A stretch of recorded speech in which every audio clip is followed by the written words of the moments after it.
ഞാനിവിടെ ധ്യാനത്തിന് വരാനായിട്ട് തോമസ് പോളിൻ്റെ ധ്യാനം ഒരു 15 കൊല്ലം മുന്നേ ഇരിഞ്ഞാലക്കുട പള്ളിയിൽ നടത്തിയപ്പോൾ ഞാൻ വന്നിരുന്നു.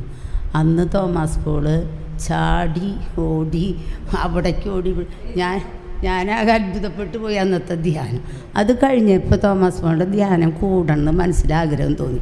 അങ്ങനെ ഇരിക്കുകയാണ് 2 ആഴ്ച മുന്നേ തൊട്ട വീട്ടിലെ ഒരു സഹോദരൻ ഇങ്ങനെ ചേച്ചിക്ക്, അപ്പം ഞാൻ ഭർത്താവ് മരിച്ചിട്ട് 3 മാസമായിട്ടുള്ള പുറത്തേക്കൊന്നും പോകാറില്ല, വളരെ വിഷമത്തിലായിരുന്നു. അങ്ങനെ 2 മാസം കഴിഞ്ഞപ്പോൾ ഗാഗുൽത്തായിൽ പോയി ധ്യാനം കൂടി. അത് കഴിഞ്ഞപ്പോഴാണ് എല്ലാവരോടും സംസാരിക്കാനൊക്കെ പറ്റി തുടങ്ങിയത്.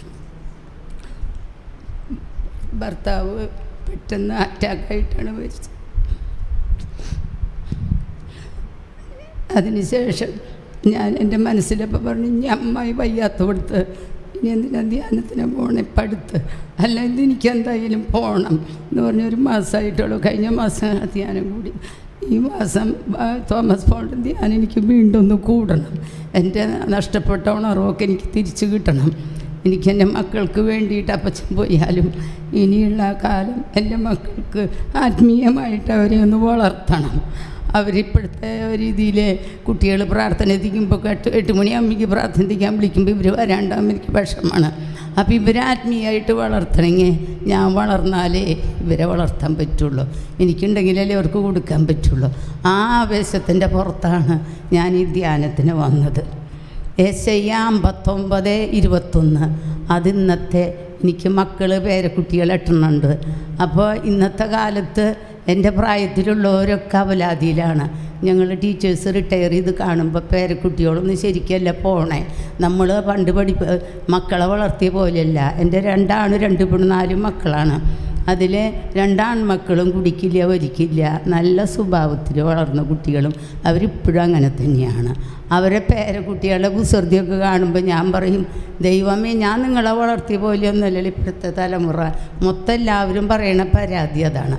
അപ്പോൾ എനിക്കിവിടെ വന്നപ്പോൾ കിട്ടിയ ഏറ്റവും വലിയ രത്നം യെശയ്യാ 59:21 വചനം എനിക്ക് വലിയൊരു സമ്പത്തായിട്ടാണ് ഞാൻ കൈപ്പിടിച്ച് പോകുന്നത്. ഞാൻ എന്നോട് കാണുന്നവരോടൊക്കെ ഞാനിത് ഷെയർ ചെയ്യും.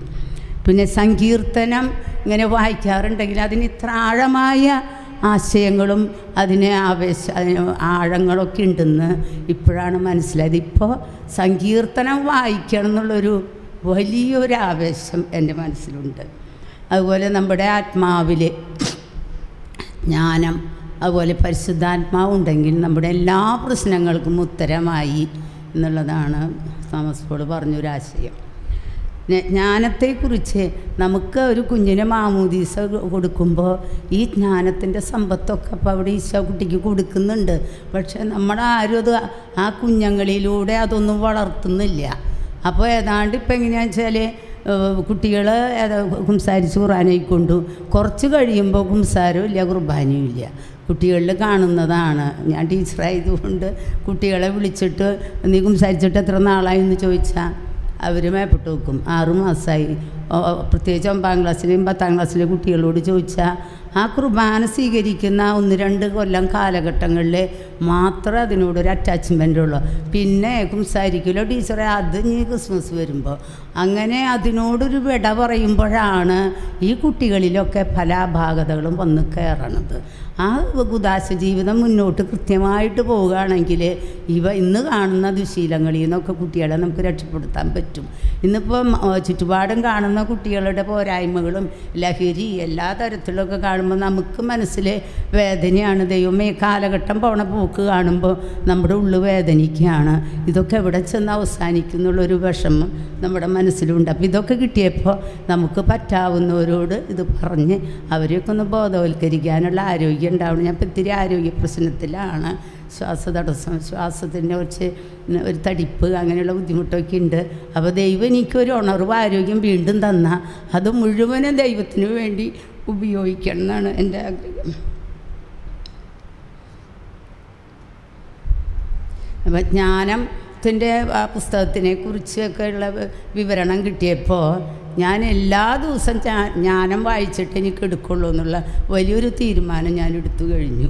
ആ തീരുമാനമൊക്കെ നിലനിന്ന് പോകാനായിട്ട് പ്രാർത്ഥിക്കും. കൈയടിച്ച് കർത്താവ് നന്ദി പറയാം. Praise the Lord.